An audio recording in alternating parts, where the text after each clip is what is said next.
In North Carolina, public school classes end on June 11th, but for the summer. But in Emerald Isle, summer comes before Memorial Day, when we start seeing many out of state license plates.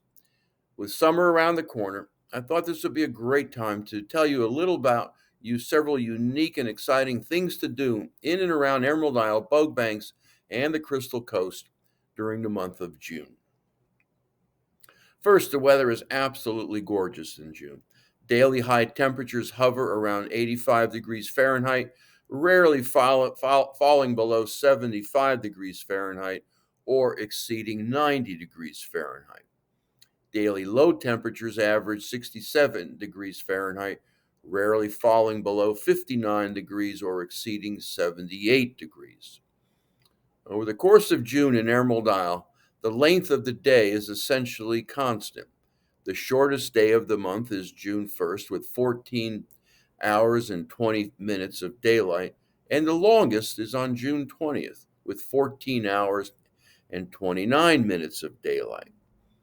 The chance that a given day in June will be muggy in Emerald Isle rises from 60 to 87% over the course of the month. But with that increased humidity is a fairly constant breeze, averaging about 10 miles an hour throughout the month.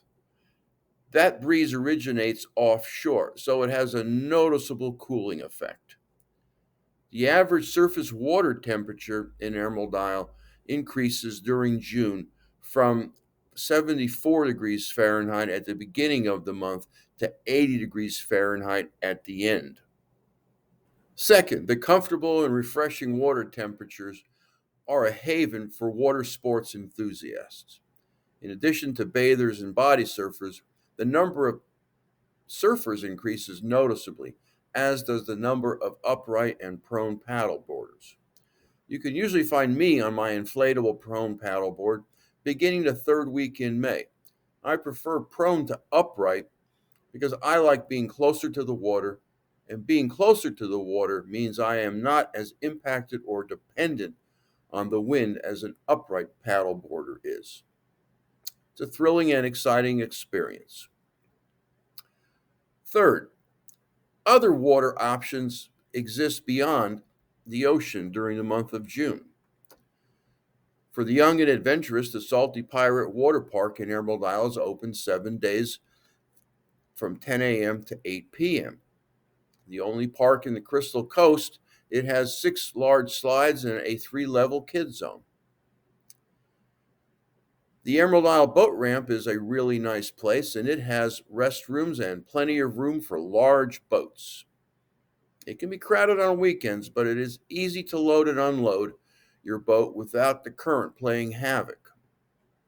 However, it can be a bit tricky getting out to the ICW from there for newbies. I've seen and known people to run aground, especially at low tide. The canal is rather narrow, so you gotta pay attention to the buoys. This boat ramp also has a large playground in the back corner and a grassy picnic area and benches.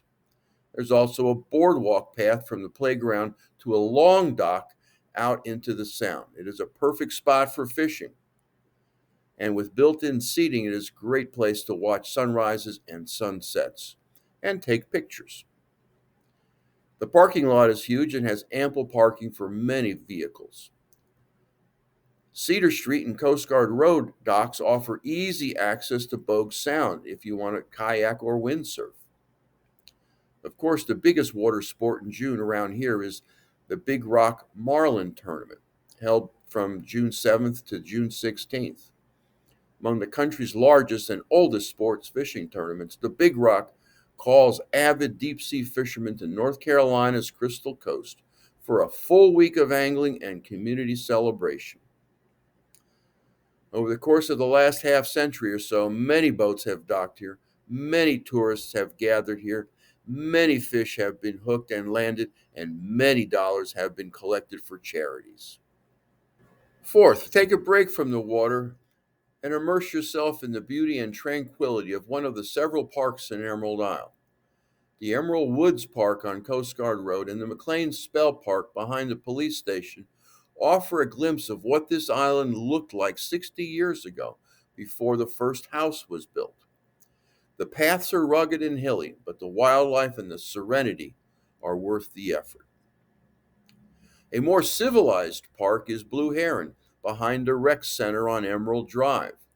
Here are tennis courts and pickleball courts for adults, slides and swings for children, and basketball courts for teenagers. Or get on a bicycle and pedal the Emerald Bike Path for part or for all of the 13 miles from the town's eastern border with Indian Beach to the point at its western terminus. It's a perfect way to unwind and enjoy this island's natural beauty. Fifth, there is, of course, the beach, which is why everyone comes to Emerald Isle. Here, you can kick back and people watch or enjoy a cold beverage and a good book. I recommend reading my latest fiction called Ramble on Rose. It is available on Amazon.com in paperback and electronically on Kindle. In this book, my main character, Yezi Rose, is searching. He's searching for love, for purpose, and he's doing both against the backdrop of the Vietnam War, Woodstock, and a cultural shift America is undergoing with the ascendancy of President Richard Nixon. Yezi escaped a blue collar upbringing to gain acceptance to an Ivy League school. Now, a few days after returning home after his first year, he learns that his girlfriend has found another lover, and the town is not taking too kindly to his entering a peace float in the upcoming Memorial Day parade. Fortunately, it gets worse. A friend comes home from Vietnam, a paraplegic, and Yezi is arrested not once but twice. These and other wake up calls force Yezi to examine his choices, reveal certain truths about his past, and propel him into his future. It's a good beach read. Write a nice review and show it to me at my Flip Flops Donut Shop, and I'll give you a half dozen complimentary donuts for your effort. If you have a thought, leave it in the comments below. Please give me a like if you learned something, and do subscribe to Emerald Isle Vacation Home Specialist. It's free. Click on the bell icon so you don't miss future videos. Thanks so much for watching.